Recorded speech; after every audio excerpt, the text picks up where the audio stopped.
En juillet 2025, The Clipse drop leur 4e album studio, Let God, Sword and Mart, distribué par Roc Nation. Le projet est un succès critique. Mention spéciale à Inglourious Bastard, je trouve les trompettes incroyables.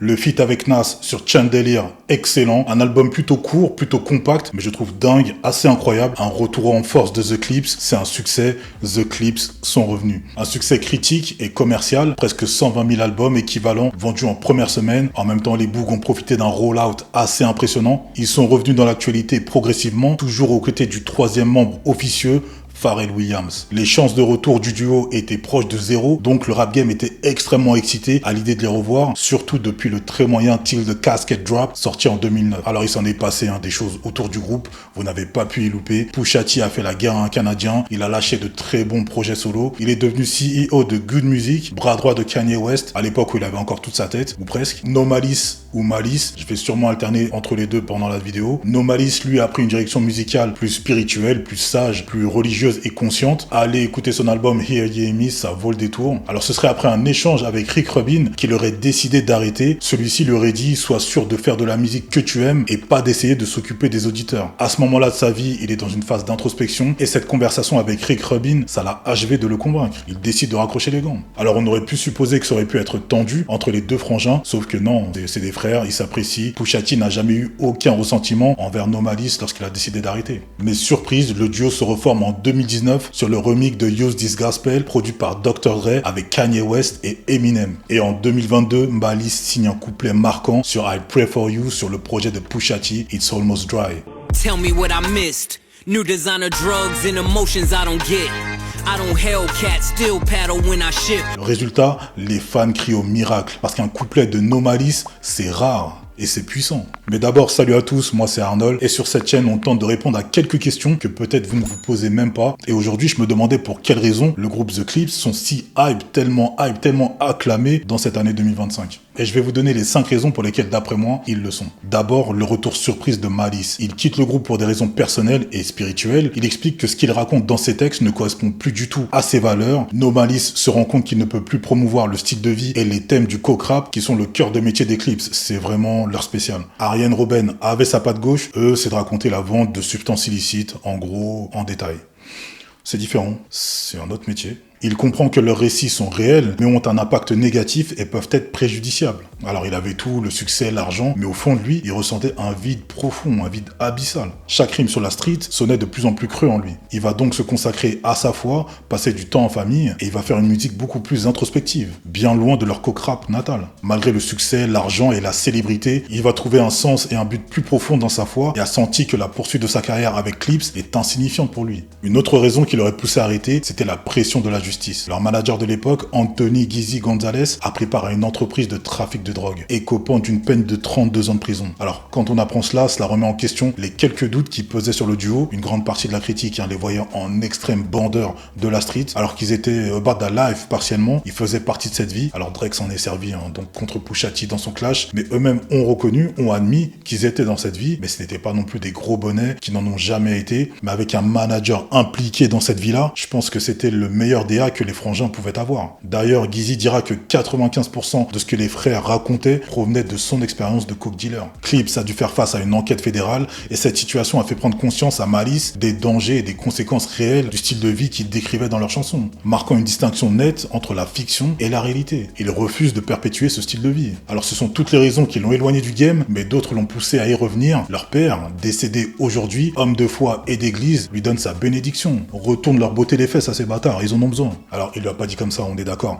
mais le message était là. Il l'aurait encouragé à refaire de la musique, lui disant qu'il avait été trop dur avec lui-même et qu'il devait encore s'occuper de sa famille. Le message de No Malice n'est plus le même. Malice n'a pas abandonné sa foi, au contraire, il a le sentiment d'avoir trouvé un moyen d'allier ses convictions spirituelles à sa musique. Et comment? En transformant ses expériences passées en un message de rédemption. Il est en paix avec lui-même et dans un souci d'apaisement, il confiera à Vlad TV que le titre Mr. Me Too n'a jamais été destiné à Lil Wayne. Est-ce vrai, est-ce faux? Je vous laisse en être le seul juge. Pour ceux qui se souviennent pas, en fait, il y avait eu un bisbille entre Lil Wayne et The Clipse. Alors, il était question en fait du look. Lil Wayne aurait copié le look des frères The Clipse. Il a commencé à mettre du babe à une époque où c'était assez peu courant et il se disait que il les copiait tout simplement.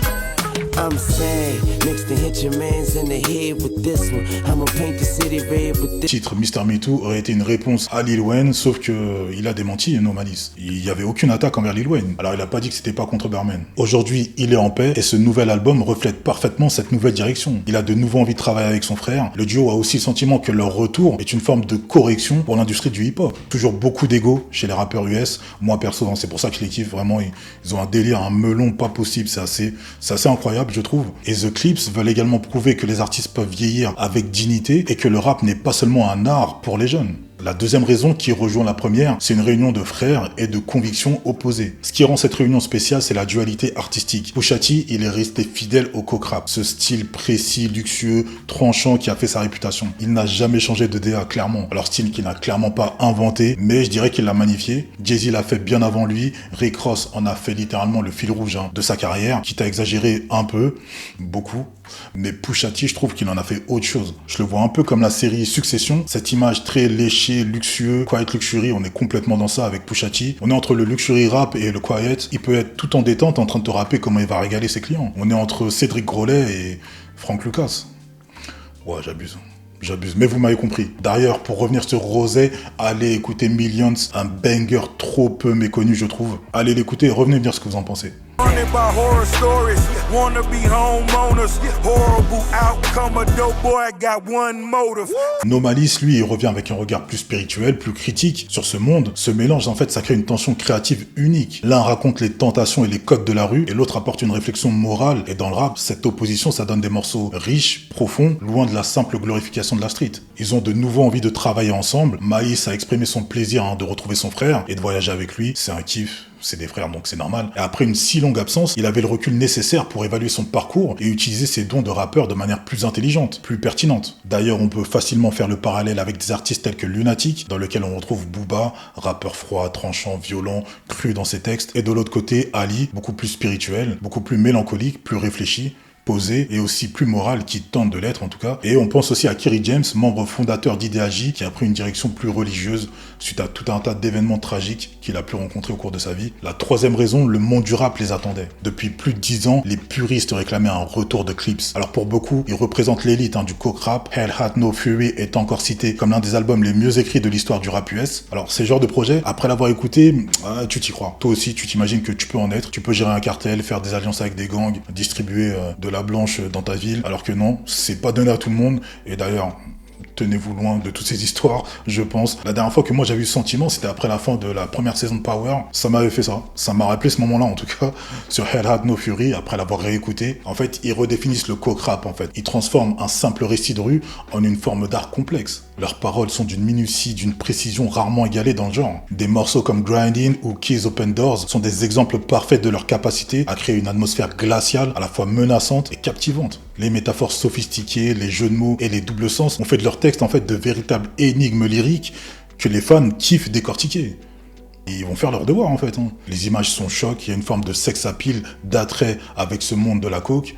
Et dans un contexte où beaucoup de rap se ressemblent, où la trap et la pop rap dominent, le style Clips, sobre, froid, chirurgical, apparaît comme une bouffée d'air frais. Quand ils reviennent, c'est un événement. La quatrième raison, l'alchimie unique avec les Neptunes. La collaboration entre les Clips et les Neptunes a créé un son unique qui reste une référence. Les beats minimalistes et percussifs de Pharrell Williams et Chad Hugo ont agi comme le cadre parfait pour les lyrics sombres et crus du duo. Le son des Neptunes à cette époque était totalement novateur et avant-gardiste, avec des rythmes étranges, des sons de synthétiseurs distordus, des mélodies marquantes minimales. C'est très bizarre. D'ailleurs, pour tout vous dire, moi j'ai mis un petit peu de temps à apprécier cette musique, et si vous voulez rattraper votre retard, allez écouter le travail qu'ils ont fait avec Slim Thug sur son premier album Already Platinum, sorti en 2005. Alors l'album a pas marché, mais je trouve que le projet c'est une réussite. L'album est top.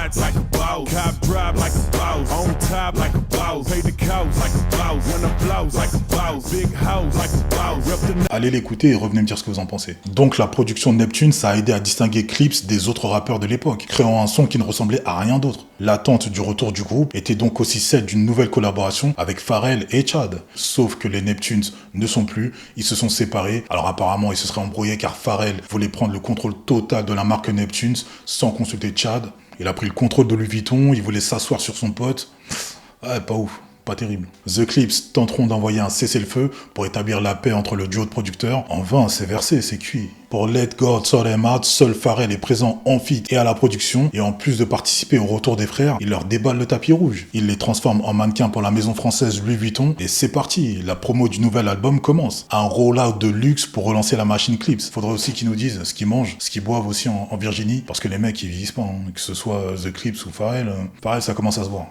Le temps commence à le rattraper. Mais putain, les frangins là, ils ont pas bougé. Hein. D'ailleurs, le nom du groupe Clips, c'est Pharrell qui l'a trouvé. Ça vient d'Eclipse. Il a vu les frangins, Dark Skin.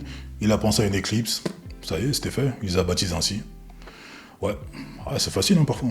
La 5e raison, le succès solo de Pusha T. La carrière solo de Pusha T a été cruciale pour maintenir l'intérêt autour de The Clips. En tant que l'un des meilleurs rappeurs de sa génération, il a constamment prouvé qu'il était un maître de la narration et du flow. Son association avec Kanye West et son travail sur le label Good Music l'ont propulsé au sommet de l'industrie. À aller réécouter Cruel Summer, l'album est pas ouf je trouve, mais ses apparitions sont toujours très stylées. Il a continué à porter le drapeau The Clips et son style, qui s'inscrit dans la continuité de celui de Clips, a permis à de nombreux jeunes de découvrir le duo et leur discographie passée. Sa présence dans l'actualité, que ce soit pour des albums acclamés ou des clashs très médiatisés, comme celui avec Drake, a constamment rappelé au public le talent des frères Thornton, gardant la flamme The Clips bien vivante, en attendant une possible réunion.